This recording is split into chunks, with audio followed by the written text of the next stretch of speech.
Books to the ceiling, books to the sky. My piles of books are a mile high. How I love them, how I need them. I'll have a long beard by the time I read them. This poem is from the book Whiskers and Rhymes by Arnold Lobel, the celebrated American author of children's books, including the award-winning Frog and Toad series. In Whiskers and Rhymes, Lobel teaches children the importance of reading and instills in them a love of learning. America has always believed in the power of learning, and nowhere is this sentiment better appreciated than right here at the Wilmington Library, located at Rodney Square and 10th Streets. One of our city's oldest institutions, the Wilmington Library has provided state, county, and of course city residents with an environment for learning for over 200 years. There is evidence in the form of a handwritten receipt for dues that the earliest Wilmington Library was first incorporated in 1754. However, few details were recorded on this early library, which folded around 1763. What we do know is that the Wilmington Library we know and love today started life as the Library Company of Wilmington in 1788, before Wilmington was even a city, but rather a borough, and just 1 year after the state of Delaware became the first state to ratify the U.S. Constitution. In fact, among the library's incorporators were John Dickinson, Jacob Broome, and Gunning Bedford Jr., 3 of the 5 Delawareans who attended the Constitutional Congress and signed the Constitution. It's hard to imagine Rodney Square without the library, but this beautiful building didn't open until 1923. So where did the library call home before this? Many places. In the early days of the library, the books were kept in the private home of the librarian. But as the size of the collection grew, so did the need for larger, more permanent quarters. Between 1816 and 1851, the library occupied a small room on the second floor of Old Town Hall in the 500 block of Market Street. When the room in Old Town Hall became unavailable, the library moved briefly to the Wilson Building at the corner of 5th and Market before setting up residence with the Athenaeum Company in the 4th Street Market House. In the mid-1850s, the Library Company of Wilmington grew by merging with several other literary societies, eventually incorporating under a new name, the Wilmington Institute.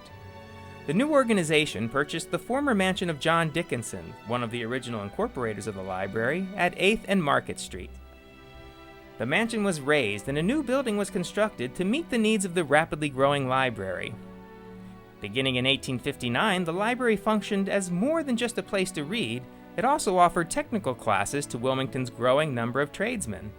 Appropriately, the building's first floor was occupied by retail shops for the convenience of a very busy downtown clientele. While the Wilmington Library has always been dedicated to the advancement of knowledge and literature, it was a subscription library for its entire first century. This meant that membership was only open to individuals who contributed money to buy books for common use and who paid an annual fee for the privilege of borrowing books. This all changed in 1894 when philanthropist William P. Bancroft donated funds to satisfy the library's debt, secured financial aid from the city of Wilmington, and made the library free to all citizens.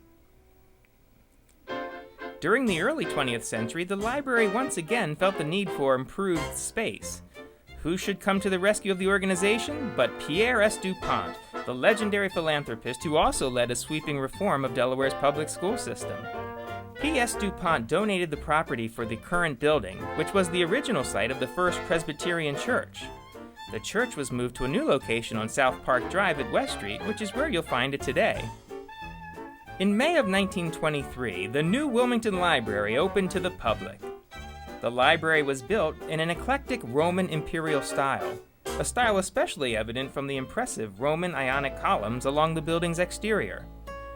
The facade of the building is rich in symbolic detail. Here you'll find carvings of the library's official seal, along with the Latin motto, Per manus lampus tradatur, which translates to, From hand to hand is passed the torch of learning. The seal is flanked by books showing Delaware's own peach branches. The equally impressive 19-foot-tall entrance doors are surrounded by grapevines, which represent the fruits of knowledge. Finally, the building is topped by a frieze depicting stylized classical sphinxes, which represent learning and knowledge. Between the sphinxes are various other symbols. Stars represent liberty, Crosses represent Christianity, and curved forms suggest yin and yang, or a balanced life. An observant eye will also notice a symbol that today carries an entirely different meaning than when the building was designed in the 1920s. Yes, there are swastikas on the Wilmington Library. Until Nazi Germany commandeered this symbol, the swastika was used by many cultures throughout the past 3,000 years to represent life, sun, power, strength, and good luck. Just under the frieze, perched on the sills of the second-floor windows, you'll find 64 owls, symbols of wisdom and the goddess Minerva or Athena. As originally designed, the inside of the library was equally splendid to the exterior of the building, featuring a skylight and 2-story columns surmounted by a decorative frieze cast from the Elgin marbles of the Athenian Parthenon.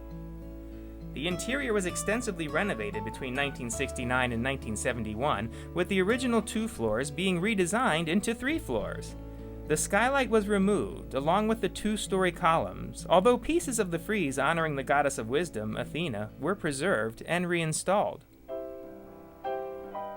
During the 20th century, the Wilmington Library did more than just expand the size of its main library. It also expanded its presence into the community and beyond the city limits. Until the mid-1970s, the Newcastle Library System was part of the Wilmington Library.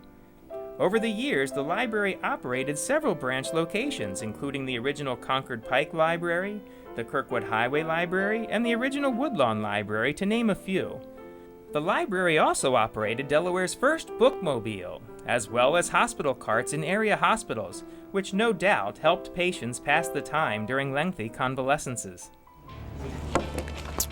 We've just learned an awful lot about the Wilmington Library's rich history, but now let's take a look at how the library is used today.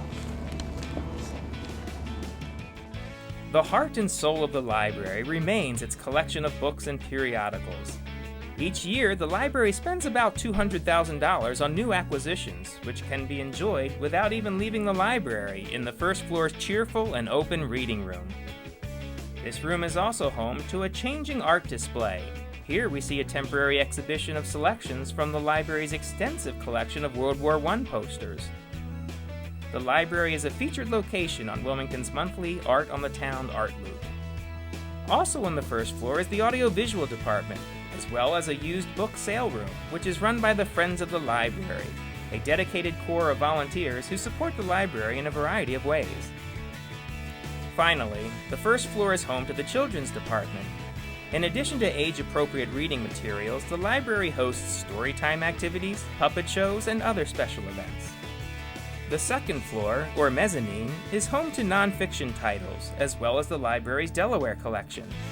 The library collects any and all printed materials about Delaware or by Delaware authors. To date, this collection is comprised of more than 75,000 books, photos, and news clippings. Because of the rarity and delicate conditions of many items, the Delaware collection is not open to the general public for casual browsing. However, researchers can access materials through the circulation desk. The bulk of the third floor is occupied by the library's non-circulating reference materials, including periodicals, microfilm, maps, genealogy materials, and encyclopedias. In the back corner of the third floor, you'll find the computer room, home to 18 computer workstations.